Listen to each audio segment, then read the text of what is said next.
Hey guys, it's Sharon from Digital Nomad Quest, and today we're going to go over how to grow on Instagram and really go over my journey on how I was able to gain over 70,000 followers. Now, if you guys are new to this channel, welcome. I'm all about teaching you how to build passive income, become financially free, and design your best lives. So if you guys are interested in that, make sure to subscribe and hit the bell button to be notified of my latest videos. Now, before we begin, I want to thank AppSumo for sponsoring today's video. As an entrepreneur, I'm constantly looking for new tools to manage my business effectively. And that's why I love AppSumo. It's this marketplace that allows you to look for new products and tools at a very good discount. And not only can you find those deeply discounted tools, you'll even see some free tools in this section here, as you can see. And I actually picked up a tool recently called In Charge on their marketplace, and look at their discount. It's so crazy. And most of their deals are for life, so you're gonna be able to get lifetime access to those tools. So that piece of software that I just picked up, it's actually a lifetime access deal, so I'm able to access it whenever I want to. And I was thinking it could be very beneficial for me when it came to real estate investing if I needed to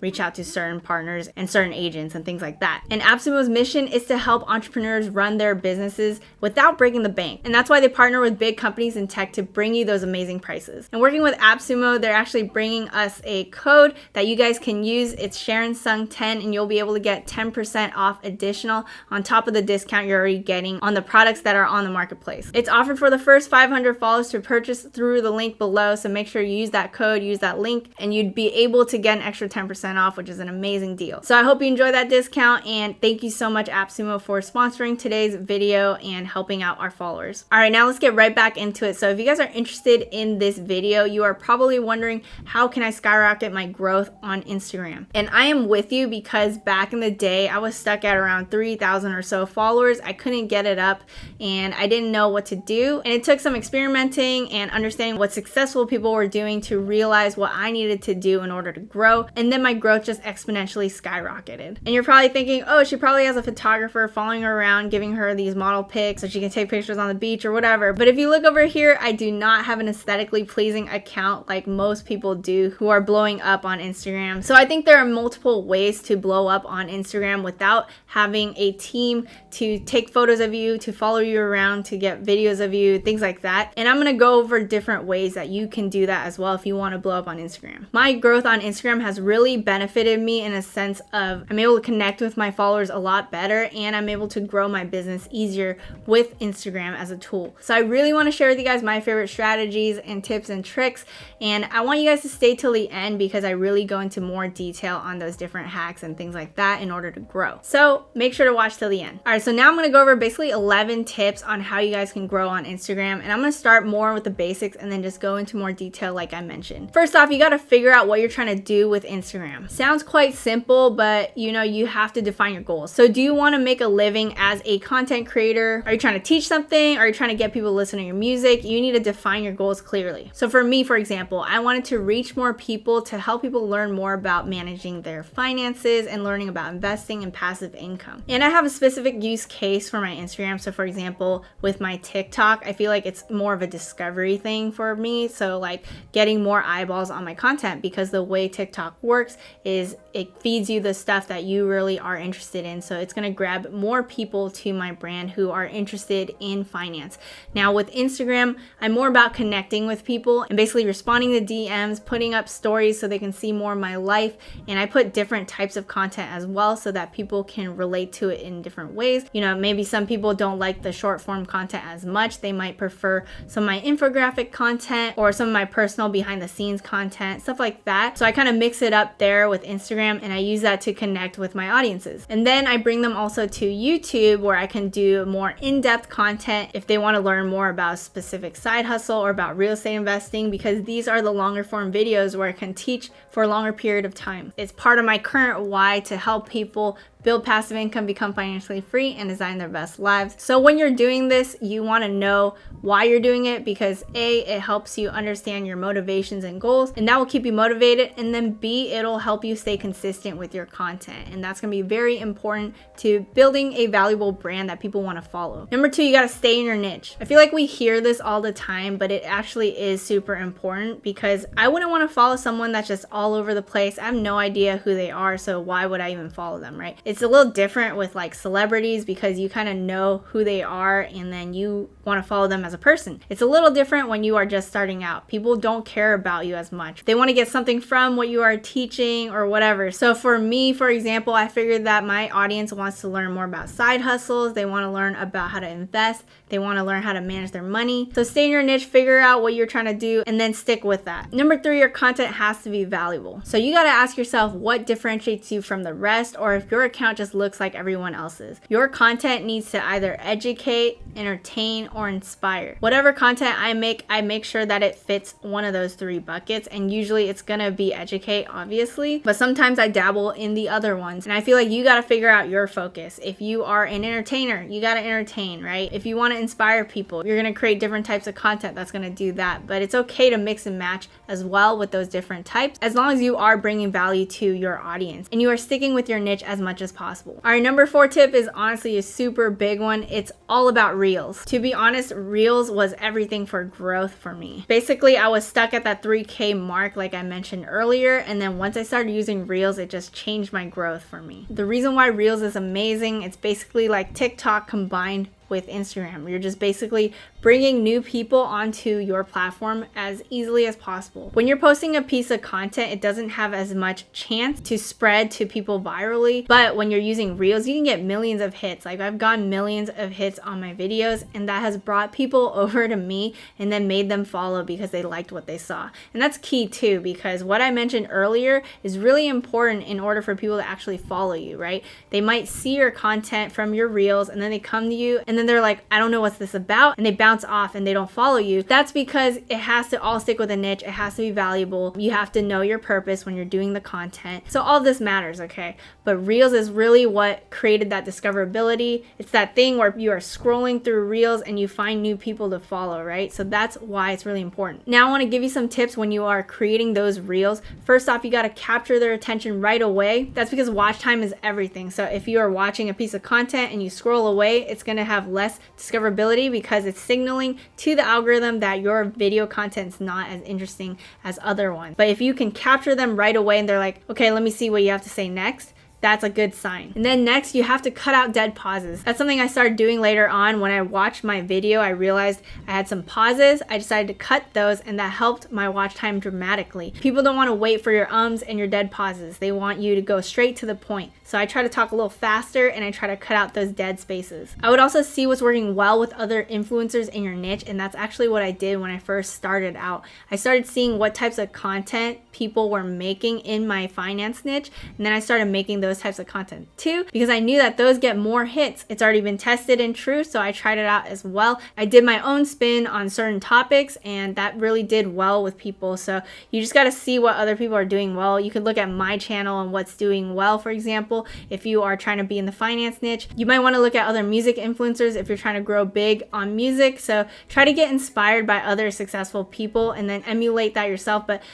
don't copy, but basically create your own version and learn from successful people. Also, if you are talking a lot in your videos, it's really good to put text captions in the videos. As you can see in most of my videos, I put text on like each one of them because it's helpful for people to digest the information. Maybe they don't have audio on and they just want to read the text. I've done that myself, so you want to try that out to make sure you can help increase watch time as much as possible. And lastly, if you can apply new trends to your niche, that's a good idea. For example, if there's like a humorous trend going on, I will try to figure out how I can make it funny in the entrepreneurial sense or the investing sense. So those are basically different tactics I use to blow up my Reels. I apply these same things for my TikToks, and some of them do really well. So make sure you're doing that for your short form Reels. Now I've talked a lot about Reels, but let's go back into the tips. Number 5 is an interesting tactic that I try to do sometimes, but basically when you push out a new post, sometimes it's beneficial to interact with some of the old comments on previous posts to kind of get them looking back on your profile. So you might want to check on previous posts to see if you've commented on all of them. If you haven't commented on all of them, you might want to respond to some of them. Like I know people actually don't respond to previous post comments and then do it right after they publish the new post so that they can get eyeballs on the new post. I respond to comments when I can, and then like when I push out a new post, I'll try to go back and engage. But I feel like I kind of do that just to engage with my community as much as I can if time permits, right? I get so many comments and DMs that I try my best best to get back to everybody, but it's a good tactic if you are trying to get more exposure on your post. Comment, reply on your previous comments, respond to your DMs and things like that to get more attention on your post. Number 6, I mix up the types of content that I put on my Instagram. So it's not just reels. I feel like it's better to have different types of content for people, so it makes it more interesting for people. If people are sick of reels, they can see some of my infographic posts. I kind of mentioned this before, and I also switch it up with some of my personal photos. It just makes it so that they can bond with me more. I feel like sometimes people get caught up in just educating and never doing the other things where they're relating to their audience, for example. So like some people will just keep teaching about like how to make money, how to do this and this and this, but they don't talk about their personal lives. And I think that's a problem, because if you want people to relate to you, you got to show a little bit more of yourself and kind of talk with your audience. It's a social platform, so it's always a good idea to build your community and engage with them. Number 7, you can engage with story posts. So what I do sometimes is every week I try to have like questions or polls, because Instagram stories allows you to do certain things like that so that you can engage with your audience. And like I mentioned, I try to keep it more fun and personal sometimes with my stories, where they can see a little bit more of my life. But those story features where you can really ask them questions like, hey, which type of investing do you prefer, real estate or stocks? Or even personal questions about like, hey, ask me anything. Like those are really good to get more engagement on your stories and more eyeballs on your profile. Number 8, you can occasionally promote your in-feed posts onto your stories. So what you can do is you can tap share on your in-feed post and then share that onto your Instagram story. And then I put like a little tap here button on my story. So let me show you an example. So I can just share this onto my story and then basically add a sticker. You can put tap here and then put that onto this story, and that's kind of what I do basically, and that allows people to tap on that reel and then see it. So the reason I share posts onto my story is to get more eyeballs onto the post, and that's really important. I want to say the first hour is actually a good time to try to get as much engagement as possible onto the post, because it signals to Instagram that it's performing well. If it gets more clicks, it's getting more likes, it's getting more comments. So that's why sometimes I share the post onto the story. I try to make it not super annoying for people though, so I don't do it all the time, but I think it helps to get more engagement on your profile. Number 9 is a tactic I personally do. I don't think most people do this, but I share some of my responses in my DMs, but anonymously, to my story. This might not be applicable for all of you guys, but basically I get a ton of DMs and I don't know how to tackle everything sometimes. So sometimes I use them all as educational moments, because a lot of people just have investing questions, real estate questions that they want me to answer. And a lot of them have the same questions. So because of that, I'll respond to them and then I'll cut off who actually asked me those questions and I'll just post it up so it's anonymous and it shows my response to it. And then I put on the top like, here are my thoughts on blank. This basically is like kind of hitting 2 birds with 1 stone for me. It helps increase engagement with my community by sharing my responses to my followers and answering their questions, because so many people have the same questions, and then it allows me to go through my DMs and try to get to as many people as possible. A lot of people have actually been surprised that I actually answer my DMs. I like responding to people because I like to talk to the people in my community, and it's part of my why, and I really like helping people out. So that's why I try to respond to as many people as I can. And then number 10, engage with your community with the $1.80 strategy. This $1.80 strategy is basically created by Gary Vaynerchuk, and he's basically saying put your 2 cents on 9 trending Instagram posts for 10 different hashtags that are relevant to your niche and your brand. I've seen so many people actually do this and do it really well. There are multiple accounts I can think of that don't want to do reels, but they do a really good job with engaging with their community, engaging with the different posts on their feed, and then also engaging with the top trending posts under the different hashtags they are targeting. And because of that, they end up getting a ton of follows.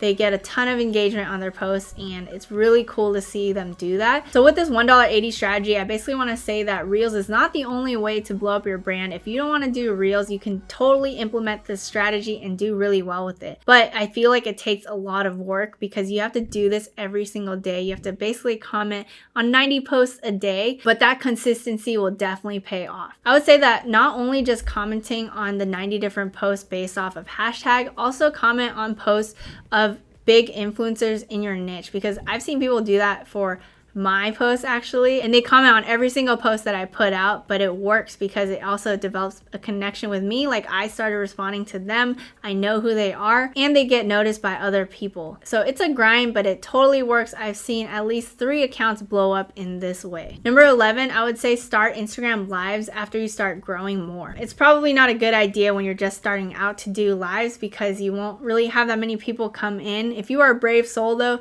totally do that and be consistent with it if you want to, because it's actually really good because it brings your story up to the front because you're doing a live. So I think Instagram really cares about lives and pushes that out. So if you can do that, it's a great thing. Now I'm more introverted, so it's not really natural for me to do it. But then when I started growing an audience, it's actually been really fun. Like me and Sean will jump onto lives and talk with my community. And we essentially do Q&As with our audience. They will ask us a bunch of questions and we'll just answer it for like an hour or so.